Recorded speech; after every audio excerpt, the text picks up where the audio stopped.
The World Cup just ended, and roughly 100 million people suddenly realized they like football.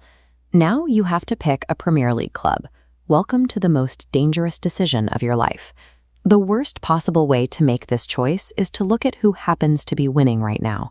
You can change your job, your city, and your entire social circle. You cannot change your club. There is no exit door. That team at the top of the table today might be painfully average in 10 years, and you will still be wearing a shirt. This flowchart maps out the danger. If you select your team based on current standings, you are walking into a dead end for your future self. Instead, you have to look for psychological fit.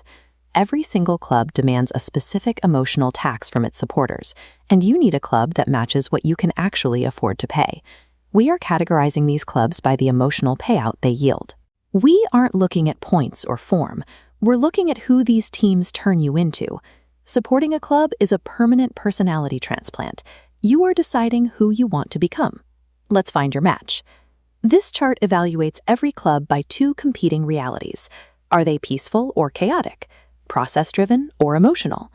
If you want to win right now, you land up here in the high-process, high-emotion quadrant with Arsenal and Liverpool. Arsenal treats set pieces the way engineers treat bridges. Their football feels like architecture, but the psychological cost is extreme. You are inheriting a fan base that spent 20 years telling everyone this was finally their year, followed by intense, highly measured anxiety when it wasn't. Then there's Liverpool. A European night at Anfield is so intense that opposing players openly describe it as physically unpleasant. That's the highest compliment in the sport. But there is a non-negotiable condition. You will be required to memorize every detail of a specific night in Istanbul in 2005. You will hear about it within 4 minutes of meeting any Liverpool supporter, forever. If you want the process without the historic baggage, you cross over to the data darlings, high process, low chaos. Brighton, Brentford, and Bournemouth operate like talent farms with a football pitch attached. They use poker theory, mathematics, and spreadsheets to outthink billionaire clubs because they cannot outspend them. You get to watch a quiet seaside town of 180,000 people, known for its beach and pier, regularly beat organizations worth £1 billion. This half of the matrix forces a clear choice: shoulder heavy expectations of a historic giant, or cheer for the ruthless profitability of a spreadsheet.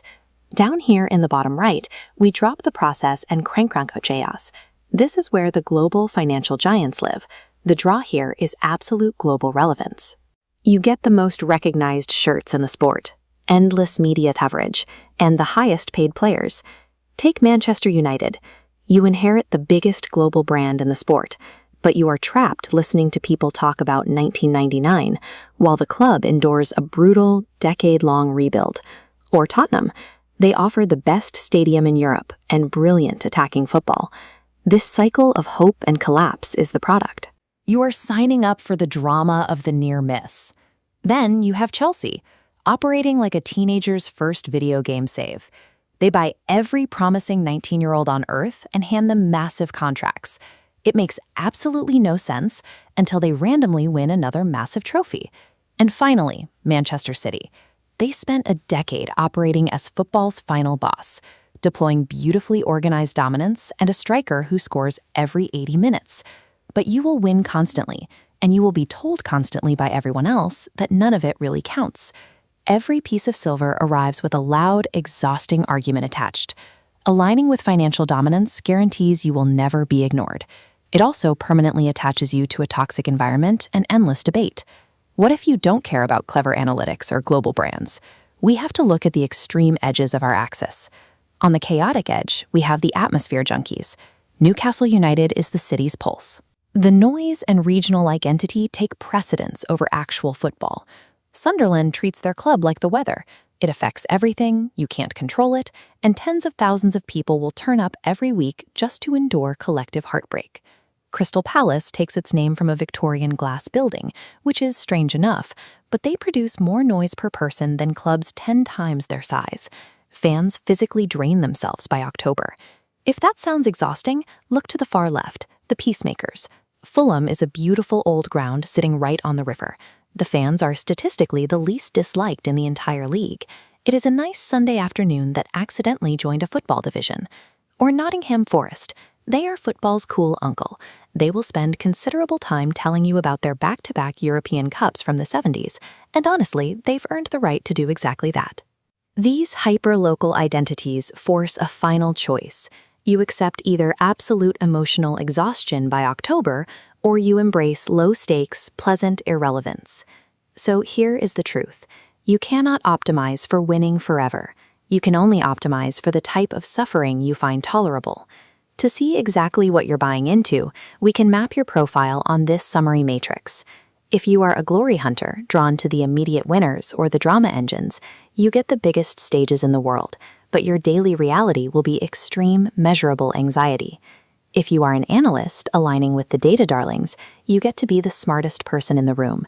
Just prepare to celebrate efficient player sales more than you celebrate actual trophies. And if you are a traditionalist joining the peacemakers, you get zero toxicity, great pubs, and absolutely zero hope of winning the league. Ignore the shiny objects.